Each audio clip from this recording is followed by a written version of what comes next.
What's up, guys? Welcome back to Newswave. So last night we had a random update revealed from Nintendo, a good random update for a game that they technically don't sell anymore. We're gonna go over that one here today. Also, we're gonna be talking about several games that have announced delays now, which kind of continues the trend for 2021. And we're also gonna be talking about Square and some of their comments for Crystal Dynamics and Avengers, finally admitting what we've all pretty much seen the entire time. Guys, if you enjoy these videos, make sure that like button helps out a ton. And if you're new here to the Spawn Wave channel, make sure you subscribe down below and ring that notification bell so you can keep up to date with all the uploads here on the channel. And we're gonna start today with Take-Two. They did their entire financial report yesterday, and turns out GTA 5 still rolling along pretty well. Sold 5 million copies in this previous quarter. We're trying to get Metroid Dread to 3 million. GTA 5 just casually sells another 5 million copies in like 3 or 4 months. No big deal there. But there was one interesting piece of information that came out from the investors briefing, and that has to do with a project that Take-Two has written off, a very costly project, that being over $50 million. Turns out it was a new IP that was being developed by Hangar 13. We can see this over on Twitter from Jason Schreier at Bloomberg, saying Take-Two 2K has canceled a new game from Hangar 13, codenamed Volt, which has been in development in various forms since 2017. Sources tell Bloomberg today's earnings suggest that the project cost $53 million. Not yet clear if there will be layoffs. So obviously you would look towards management around something like that. That is a very costly project, I'll say there. I mean, a lot of people thought they may have been working on a new Mafia game. They did Mafia 3, then they did the Mafia Definitive Edition, the remake. So people were thinking, oh, maybe Mafia 4. No, turns out they were actually working on a new IP and it didn't work out. So we'll probably hear more about this as it continues to progress here, with Jason Schreier keeping an eye on the situation. And I'm curious now, what happens to Hangar 13, because they just cost Take-Two over $50 million. Also, we had that open beta for Battlefield 2042 and didn't go over so well. There's a lot of people who are now questioning the game itself and if it's ready to release at all this year. Well, we do have some good news, specifically if you're part of Xbox Game Pass or if you have EA Play. You can see this here. There will be a 10-hour trial for EA Play and Game Pass subscribers, this starting November 12th, so you'll even get to try it out a bit early, which is great for this game because we're just trying to size up it even just working out of the gate after a very glitchy beta that took place. I tried it myself and there were just graphical glitches all over the place, but I was just trying to play the game normally. So yeah, it seems like this is a very ambitious multiplayer title from EA and DICE. So I'm hoping it works out, but I will certainly be taking advantage of the 10-hour trial, as I do have a Game Pass membership, so why not there? And this is something that EA has been doing. They did it with Need for Speed, for example, Heat. I actually played that for quite a while before I even had to pick it up, and at that point I pretty much knew, yeah, I'm gonna be playing this for more than 10 hours, so it's probably worth the purchase there. But definitely take advantage of this just to see how things work out with Battlefield 2042 before you buy into it. Oh, and good news for Elden Ring fans. Today, we're gonna have a look at the gameplay. We had, remember that very small 30-second clip that was shot on like a potato camera of the characters kind of jumping around like a cliff? Well, it looks like we can see this here on Twitter. There will be a 15-minute glimpse of Elden Ring gameplay on November 4th, so today, 7 a.m. Pacific, 10 a.m. Eastern Time, a couple of hours after this video goes live in the morning. You should be seeing Elden Ring gameplay plastered all over the place. There's a lot of excitement around this, obviously, as we are working towards the beginning of next year with the release of Elden Ring. It got pushed back a bit, right, like a month or so, but either way, still a lot of excitement to finally see gameplay, and I assume they're just gonna sit down and play the game for 15 minutes. I would hope it's not like a longer cinematic part or anything. Just play the game, show us what it's all about in the game itself, and then we can really look forward to Elden Ring, and I'm sure zoom in and really try to speculate as to what is going on in this game beyond those 15 minutes. And guys, with some of the quick news out of the way, let's get into the bigger stuff. Let's start right away with this random update from Nintendo. Like I said, it's a good update, but it's for a game that they don't really sell anymore. It's strange to see these updates get pushed out, but for people who do own the game and the Nintendo 64 controller, it's kind of cool. We can see this over on Nintendo's website. They say, supports Nintendo Switch Online subscriber-only product, Nintendo 64 controller. This was version 1.1.1. For Super Mario 64 on the Super Mario 3D All-Stars collection. They say you can enjoy it with the same operation as the original. Before, people were trying it out because it makes sense that it would work. Nintendo 64 controller, Nintendo 64 game, you figure the buttons were all lined up for it, but they weren't. I think it was like 1 or 2 buttons that were off. I'm still waiting for my Nintendo 64 controller to come in. Should be any day, and hopefully we'll be able to take a look at it this weekend, but it was an odd thing that you sync it up to your Switch and it'll work for the 64 online subscription service with Mario 64, but now with that 3D All-Stars, it appears that they have fixed that. Remember, they had added GameCube controller support before, so this, I guess, isn't too surprising. It's just weird that they continue to update a product that they took off of their digital storefront, but I guess with these Nintendo 64 games being added to online service, it kind of makes sense, as maybe in Nintendo's mind, they don't want to confuse people, I guess, having Mario 64 over here, but then also in this bundle you can buy, and obviously they want to push you towards that subscription and really give you no other option but to buy the subscription itself to play Mario 64. Although you can still find the physical copy pretty easily. Like Best Buy at times will be selling it for $45. Amazon will do the same thing. So it's not exactly limited on the physical side, just if you want it digitally. And I guess an update like this is pretty cool to see, but to be honest, Nintendo should just make it so you can remap the buttons on that 64 controller. That would open up a whole world of possibilities where you can use that 64 controller with all kinds of games on the Switch. But as of now, you cannot remap the buttons, so people are trying it with different games with varying results of success. I've seen some people on like subreddits just break down an entire list what the controller works with currently and what it doesn't, things like Smash Brothers or Mario Kart. It's just odd that Nintendo decided to cut that off from having the ability to remap buttons and I guess just program it into certain games, and if they want, push a patch out and allow you to use it in a game like Mario 3D All-Stars. So it'd be kind of cool if they opened that up with button customization. Otherwise, I guess we'll look to see if they decide to do that with any other games going forward. I'm kind of thinking this is a one-off just because Mario 64 is there. Next up, let's talk about a bunch of game delays that were announced yesterday, that being for 3 different titles, and we'll start with the biggest one here, this being for Marvel's Midnight Suns. They posted this up on Twitter, saying, "We decided to share that we've made the very tough decision to move our launch window to the second half of 2022. We know many fans were looking forward to playing the game originally next spring, and this decision did not come lightly. We decided to push our launch because we need more time to make this the best game possible. We believe in our creative vision for Marvel's Midnight Suns and want to do justice in delivering an unforgettable adventure set in the supernatural side of Marvel. These extra months will be used to add more story, cinematics, and overall polish, and will be essential in helping us make our vision a reality." I do wonder if this has anything to do with the reception of the game online. I don't think they're stepping away from the card mechanics that they have in the game, which is something that seemed to turn a lot of people off when they showed that gameplay. I think when they first showed the cinematic, people had an entirely different idea of what this game was going to be, maybe more in line with an XCOM, like a strategy RPG from Firaxis, whereas it's more like, I guess, kind of Phantom Dust-like, just using cards and things you collect in the game from random chance boxes, and then you get a deck that randomly pulls, and those kinds of elements seem to push some people away from what is a very interesting idea for a game. Going into the second half of 2022, we'll see what improvements and changes they make to the game, potentially launching closer to holiday of 2022. And then the other game we had delayed was EA Sports PGA Tour Golf. We can see this over on Twitter, where they say, "Hey golf fans, we wanted to let you know that we are shifting the launch date of EA Sports PGA Tour. We're excited to bring championship golf to you, and we'll be providing more information on our launch plans in the coming months." So I guess we're looking towards midway through 2022 for a release on PGA Tour Golf.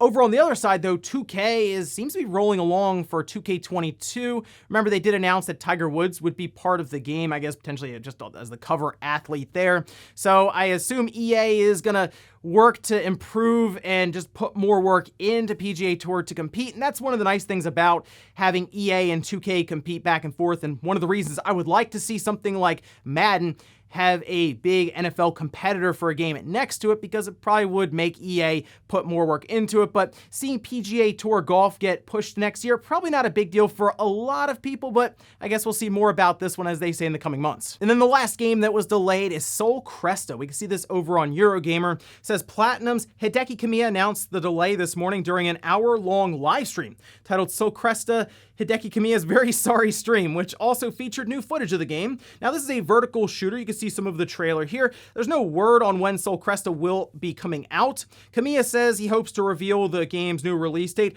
early 2022, and Platinum is doing a lot right now, so it's not too surprising that Sol Cresta could just fall into 2022, whereas they were looking to get out in December. Anytime I hear about a game coming out in December, like we saw with Dying Light 2 as an example, I would become skeptical around it actually coming out that year, and here we are now with another game falling a couple of months, I would say, into 2022. And Platinum, I'm sure, will let us know early on in the year when it's coming out. However, I'm kind of thinking we could see this one coming out midway through 2022. It was just kind of funny the way he titled the live stream as a Very Sorry Stream, and we kind of figured leading up to it, it was going to be getting delayed at that point. But yeah, a bunch of delays here as we head towards the end of 2021. And that's kind of been the trend of this year pretty much since the beginning. Next up, let's talk about Square Enix and some comments that they had around Marvel's Avengers and Crystal Dynamics. Now, Crystal Dynamics developed Marvel's Avengers game as a games-as-a-service platform, and it didn't really go over as well, I think, as they were expecting. Certainly not as well as Square was expecting getting the Avengers license. You figure, oh, this will be pretty easy to make one of these games and sell it without any real problems. But since it came out, it's been faced with criticism constantly, and they're not doing themselves any favors with things like paid experience boosters in their marketplace. Well, they did address shareholders, and Matsuda over at Square had some choice words. We can see this over on VGC, who transcribed it, saying, Marvel's Avengers was an ambitious title for us in that we took on the games as a service model. We overcame a variety of unexpected difficulties in the final phase of the game's development, including needing to transition to work from home due to the pandemic. We were able to surmount these challenges and release the game, but it has unfortunately not proven as successful as we would have liked. Nonetheless, taking on the games as a service model highlighted issues that we are likely to face in the future game development efforts, such as the need to select game designs that mesh well with the unique attributes and tastes of our studios and development teams. While the new challenge that we tackled with this title produced a disappointing outcome, we are certain that the games as a service approach will grow in importance as gaming becomes more service-oriented.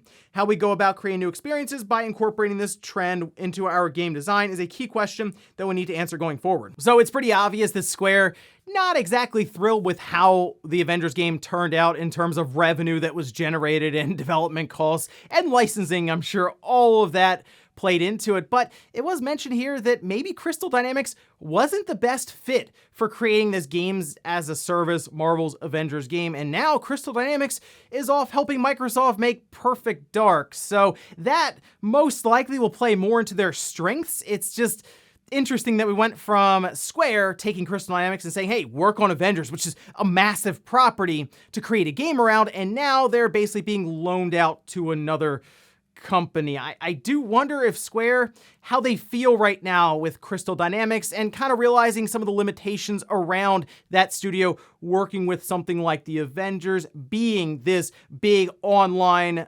connected game that has to continue to see update after update and have a full marketplace and shop go along with it, basically being a Destiny style game. But I do believe that this game really started out as a single-player experience, maybe closer to what we have with Guardians of the Galaxy, which I am playing now, and it just really, to me, shows we could have had a really good Avengers game, because Guardians of the Galaxy is shockingly good. So the fact that the single-player part feels so much different than the endgame stuff and the multiplayer side of things, yeah, tells me it started as a single-player, maybe even like local co-op multiplayer online play going through a very purposeful campaign, and then transitioned over to this games as a service where Square wanted their own Destiny-style game that they could monetize over the next 10 years with the Avengers license. But they pretty much spelled it all out here for us with shareholders, and now I guess we see what Crystal Dynamics can do with Microsoft and Perfect Dark. And in our last bit of news, let's talk about that Grand Theft Auto Trilogy Definitive Edition that is coming out next week, as we did get some file sizes. And what's pretty cool about this is on Twitter, it was even compared to their original file sizes. And we can see this here, this from PlayStation Game Size. We can see there is the original version for the PS2 that was on the PlayStation 4, and the definitive edition sizes. GTA 3, 1.569 gigabytes on the original version, the definitive 5.293. Yeah, blowing up the textures, 4K, adding all the extra benefits there, changing engines, all that stuff. Yeah, it certainly ballooned the file size. GTA Vice City from 2.392 up to 10.768. And then get this, Grand Theft Auto San Andreas, 3.23 gigabytes up to 22.679 gigabytes. Now, obviously on the Switch, we'll have smaller file sizes. As we know, the whole thing combined on the Switch is about 25 gigabytes. And now more than ever, I'm pretty sure we're going to see just Grand Theft Auto 3 on that cartridge. What would be cool is if you at least get 3 and Vice City, because they appear to be on the smaller side compared to San Andreas, which is massive, as we're seeing here. But that's kind of what I would be looking for here. They might even be able to get away with using like a 4 gigabyte chip or something for that cart size. It's interesting to look back now and see how much larger these file sizes have become with these older Grand Theft Auto games, with the definitive edition coming out next week. And before we go to the comment of the day, we're taking a look at the poll that I posted up yesterday, where I asked, Grand Theft Auto Trilogy is out next week. Which game are you playing first in the collection? Looks like San Andreas got the most votes out of the 3 at 25%, then Vice City at 14%, and then GTA 3 at 13%. I kind of figured it would come down to either San Andreas or GTA 3, although I did enjoy Vice City a lot. It's been a long time since I played it, so I'm actually going to jump right into Vice City. But if you've never played these, yeah, I get why some people would say, well, I guess I'll start with GTA 3 and play them in order that they release. Also, 48% of people said, I'm not getting the collection at all. I mean, I do think the value is there. I understand that the art style turns some people off, or maybe you're just not into Grand Theft Auto. But either way, if you've been curious about these games, at least check out San Andreas on Game Pass if you already have it, just because it'll be there, or even PlayStation Now with GTA 3. But I am really looking forward to the Definitive Edition coming out next week. I just have to figure out which system I'm going to get it on. It's historic to have it on the Switch. It'd be interesting to be able to play those games portably on that OLED screen. But then I look at some of the obviously the visuals you'll get out of like the PS5, for example, where I played it a lot back in the day on the PS2. So it's like decisions. Where do I go with this one? And then, of course, a physical copy is coming out like a month later. So a lot to figure out there. And we'll finish up with the comment of the day, as you're seeing here. This is from Fern saying, really curious how many units the Switch will sell in its lifetime. Has it passed 100 million already? The holiday season is going to be interesting. We'll find out updated numbers. Actually, by the time this video is going up, you should see updated numbers posted around online. And of course, we'll be going over them here on the channel. I believe by the end of this holiday, so after we finish up December, we go into January, we'll probably be right there at 100 million, creeping up on the Wii lifetime sales, which is pretty good for the Switch to already get there. I think we could see the Switch end somewhere around 125 million, but it's going to come down to how Nintendo handles the transition to a next generation Switch or another entry in the Switch family, as that's kind of how they are framing this. So who knows, maybe the Switch really ends up being a 10-year system because Nintendo just continues to build around it as one big ecosystem rather than just a single system itself. So I guess we'll really find out, I would say, by next year, if there's no other kind of revision or something that they want to add in. I mean, I'd expect almost a clean break away from this current Switch with backwards compatibility, probably in 2023. And ladies and gentlemen, let's get out here for Newswave. If you enjoyed this video, guys, hit that like button, it really helps out. If not, hit the dislike. Leave comments down below about everything we talked about here. Today was Nintendo's random update for Mario 3D All-Stars, getting that 64 controller support. Pretty cool, but certainly out of left field. Or all of these game delays. 2021 has been a bunch of games getting delayed out of this year, or even from 2022 to later on. And then what about Square Enix's comments around how the Avengers game turned out? Thanks guys for watching, and I'll see you next time.